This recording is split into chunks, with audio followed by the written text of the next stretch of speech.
We've talked so far about coordinating moods. Next, we're going to talk about how we can take the framework from self-regulation of recognize, relax, distract, problem solve, and apply that to social regulation. All right, so you should be familiar with this graph by now. We have physiological arousal on the axis on the left, and we have time across the bottom. So basically, what this is showing is that when there's some sort of emotional event, we have a physiological reaction to that. We feel that emotion in our body in some way, our heart rate, our breathing, our hand sweating. That's what that line is. So if we want to bring that down, if we want to help other people bring that down, first we need to recognize that they're having a powerful emotional experience. We need to help them relax through the first intense 2 or 3 minutes. We need to distract them so they don't ruminate. And then we can help them problem solve when they get close to baseline. So just like we do with ourselves when we have powerful emotional experience, recognize, relax, distract, problem solve. That is the exact same process we can use to help other people deal with powerful emotional experiences. We'll start off talking about recognize.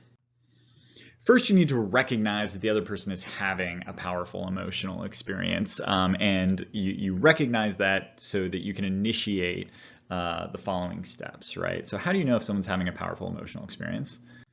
Well, hey, we've been practicing listening a ton. That is a good way to know if someone's having emotions, is listen to them. They'll tell you about them. We've also been practicing observing nonverbals a lot. So both in all the listening activities in class, when you're the listener, when you're the observer, you get to pay attention to people's nonverbal behavior and how they communicate their emotions nonverbally. So we've had a lot of practice at paying attention to people's emotions. We talked about display rules, how we have to be careful about interpreting people's emotions, especially in work settings, because we often minimize our actual emotions, we exaggerate our actual emotions, or we substitute an inappropriate emotion for a more appropriate emotion. And of course, we learned all about our biases so that we don't, we protect ourselves against having skewed visions of people. And instead, we try to see people as multidimensional, as dynamic, and we see what's good and what's bad about them. Okay, so we've recognized that the person is having a powerful emotional experience. The next thing we want to do is help them relax. In order to help other people relax, the most important thing, the necessary but not sufficient condition, is that you stay calm. If you want other people to calm down, you have to demonstrate that calmness. You have to model that calmness. A really good example of this, dogs are so sensitive to our moods. Dogs really pick up on people's emotions very easily. And a friend of mine was walking her dog one day, and it ends up biting another dog. And her dog was a pit bull, and once they bite down, they don't like to let go. They tend to cling on. And so the other dog's owner was like freaking out and yelling and screaming. The other dog was, of course, freaking out. And my friend was like, listen, I understand why you're so upset, and you can yell at me as much as you want as soon as the dog quits biting. But if you don't calm down, if we all don't calm down and relax, then my dog will never let go. And they had to relax, and they had to be calm, and they had to pretend like everything was okay. And when they did that, then the dog let go, and then the lady could freak out at her, right? It is the exact same thing with people, that you will never calm people down by becoming agitated. That if you want to help other people relax, the necessary condition for that is that you yourself are calm and relaxed. Another really powerful thing that can help people relax is just empathizing with them. Our emotions are kind of like a little kid in our head that's throwing a tantrum, and he's like, I'm gonna break stuff until you notice me. And that's kind of what emotions are. Like we go around doing bad things and bad behavior because we have this really powerful emotion that we want other people to see, we want them to recognize. And so by just giving that recognition to whatever the emotion is, that can usually take the steam out of it. Sometimes we can't bring ourselves to empathize with the other person, right? That we are so fundamentally in disagreement about their emotional experience that we don't want to have compassion or empathy for them. For example, like when people are really mad at us and we think that they're being unfair or unjust, sometimes it's hard to have empathy for that angry person. So if you can't empathize, and sometimes you can't, it can also be useful to acknowledge it and just say, okay, I understand that you're really angry with me.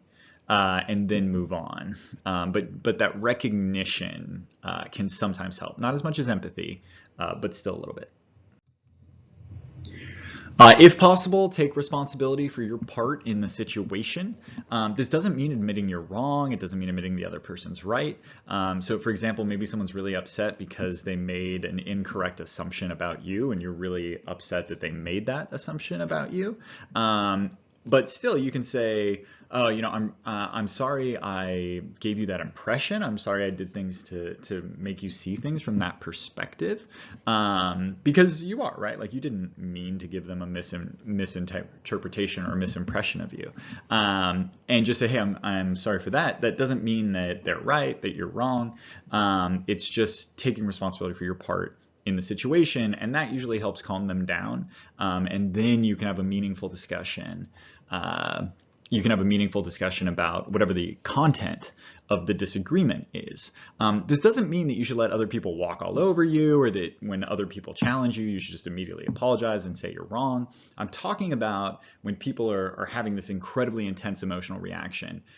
You can take responsibility in your part with it, help calm them down, and then you can use the other skills that we've learned in this class, like listening, feedback. We're going to talk about persuasion. You can start using those skills on the person once they're in a more calm place. I don't mean just roll over all the time.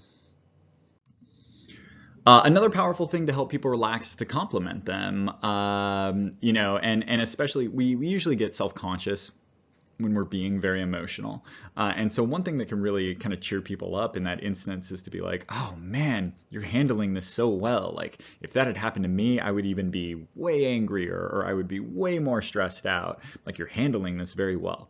That's really, that helps people kind of feel better about the fact they're being emotional. And then that will help calm them down a little bit as well. No matter what tactic you use to try to relax people, and this is true of everything we're talking about in this lecture and in this class, you have to pay attention to the other person's response. So if you try a tactic and it makes them more angry, or it seems to upset them more, don't get upset with them. Don't resist that urge to get agitated yourself or to escalate yourself, and instead try a different tactic, pivot to a different tactic. And sometimes you have to go through a couple tactics till you find something that works, and you just need to be patient and you need to be calm.